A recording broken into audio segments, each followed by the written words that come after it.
Hola y bienvenidos a otro episodio de ¿Qué haría la psicología? Yo soy Greter y hoy exploraremos un tema bastante profundo y universal, el fin de la vida. Nos sumergiremos un poco en los diversos aspectos, desde cómo se vive la muerte en distintos contextos culturales hasta aquellos cambios físicos y cognitivos que preceden de este inevitable momento de la vida como es el final. Pero empezando, ¿qué es el final de la vida?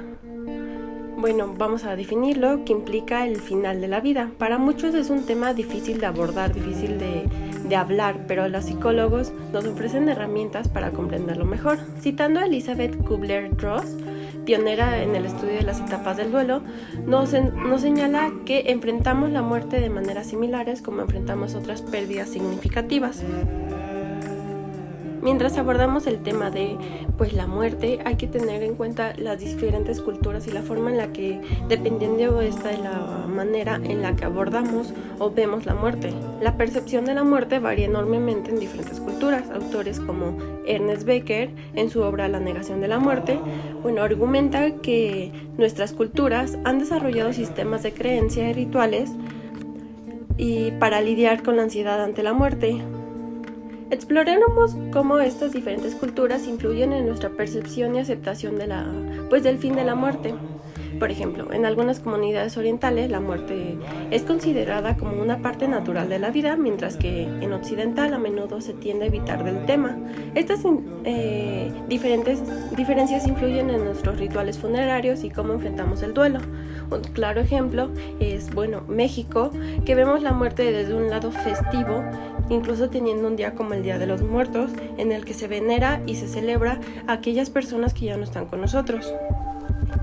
Y ahora que ya vimos cómo varía la forma en la que vemos la muerte y qué es, hablemos un poco de aquellos cambios físicos y cognitivos que preceden de la muerte.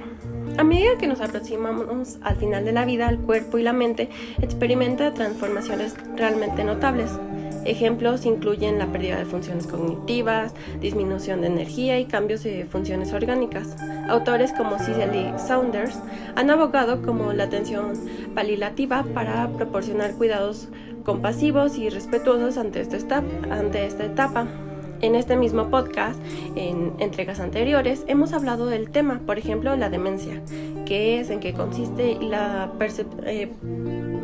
la repercusión tanto en quien lo padece como aquellos que están en torno a ellos. Asimismo, es importante hablar del duelo. El duelo es una respuesta realmente natural ante la pérdida y distintos autores han hablado al respecto y lo han abordado de diferentes perspectivas. Uno de ellos es John Bowell, quien ha delineado las diferentes fases por las que atravesamos cuando enfrentamos el duelo. Este autor ha hablado de este proceso que afecta emocionalmente a las personas, destacando la importancia de brindar apoyo durante esta difícil etapa.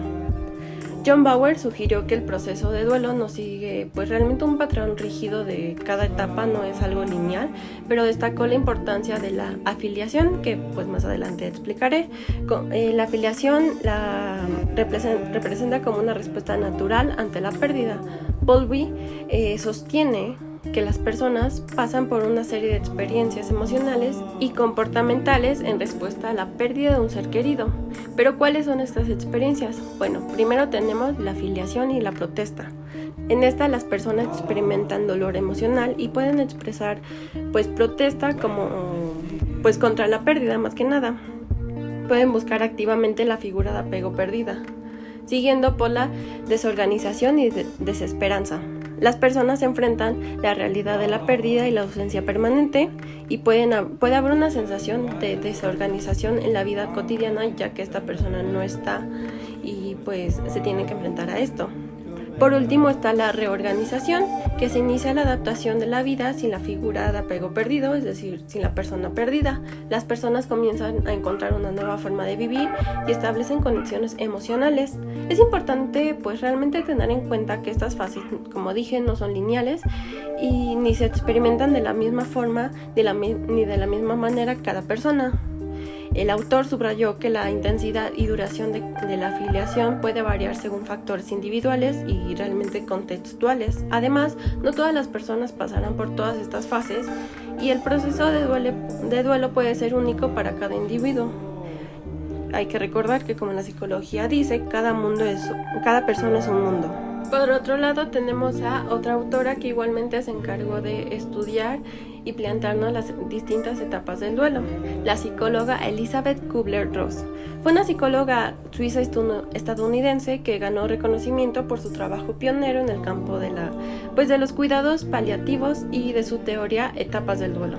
Aunque su enfoque principal estaba en proceso de duelo, sus investigaciones y experiencias clínicas también la llevaron a abordar temas del final de la vida. Bueno, en este contexto, Kubler-Ross identificó una serie de etapas emocionales en las que las personas se enfrentan y pasan por su propia mortalidad.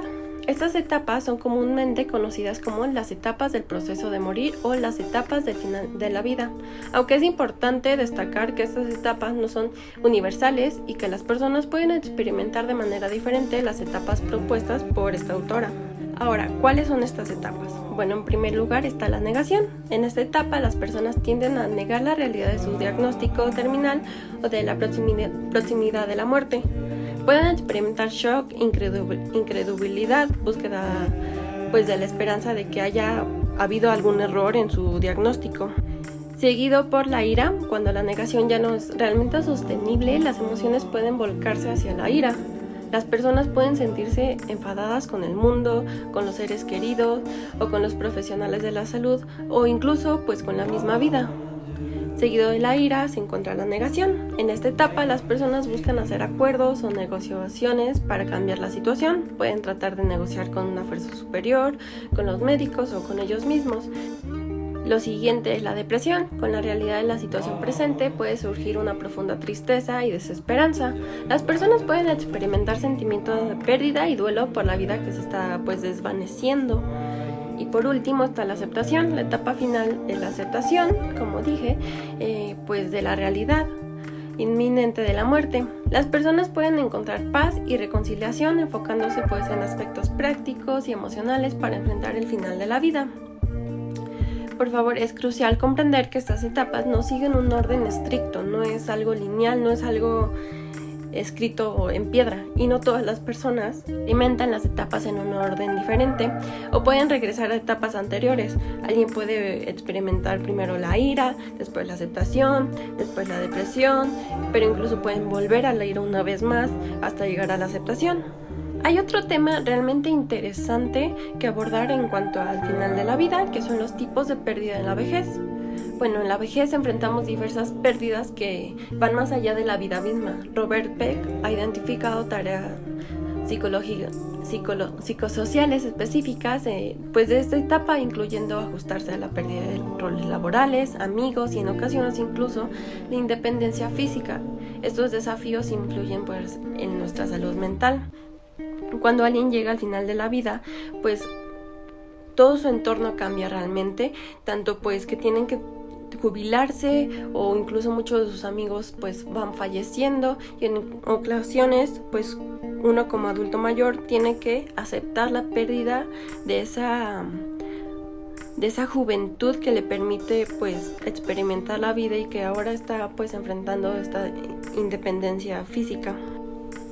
Igualmente vamos a hablar del suicidio asistido o eutanasia.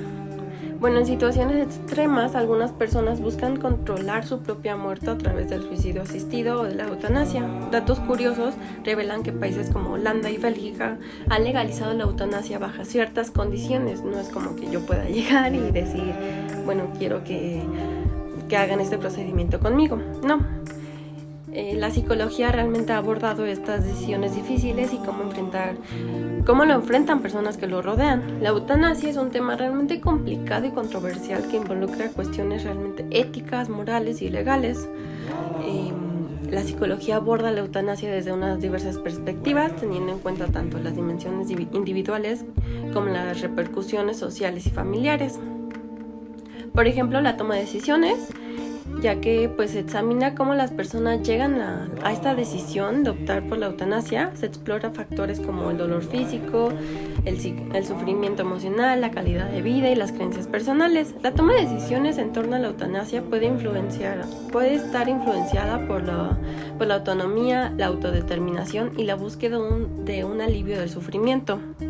Es aquí donde la psicología realmente tiene un papel crucial, pues evalúa ante la consideración de la eutanasia. Es crucial realizar evaluaciones psicológicas para comprender la salud mental del individuo que está pues tomando esta decisión. Se busca garantizar que la decisión no esté influenciada por factores como la depresión u otros trastornos mentales que pueden afectar la capacidad de toma de decisiones. ¿Y cuál es el impacto en la familia y seres queridos? Bueno, en el proceso del duelo, la eutanasia puede tener un impacto significativo en los familiares y amigos cercanos. La psicología estudia cómo los individuos se enfrentan al proceso de duelo y cómo la anticipación de la muerte puede afectar las relaciones y dinámicas familiares. E igualmente, pues la culpabilidad y el duelo complicado. Algunos familiares pueden experimentar sentimiento de culpa o conflicto emocional después de la eutanasia. La psicología aborda estos aspectos para comprender y tratar el duelo complicado que puede surgir en esta situación. Y no hay que olvidar los aspectos sociales y éticos. ¿Cómo encontraremos el significado de la vida cuando sabemos que la muerte es inevitable? Viktor Frankl e Irving D. Yalom nos ofrecen perspectivas valiosas como sobre la búsqueda de sentido en medios de sufrimiento y la mortalidad. Estas reflexiones nos ayudan a comprender cómo el sentido de la vida puede brindar consuelo en momentos más oscuros. Antes de despedirnos, quiero recalcar la importancia de hablar abiertamente sobre el final de la vida. Al abordar este tema desde la perspectiva psicológica, no solo reducimos el estigma que lo rodea, sino que también creamos un espacio pues, para el entendimiento, la empatía y el apoyo. Como individuos y sociedad enfrentar la muerte nos permite pues, realmente vivir más plenamente. Gracias por acompañarnos en este episodio de ¿Qué haría la psicología? Si les ha gustado, no olviden suscribirse y dejar sus comentarios.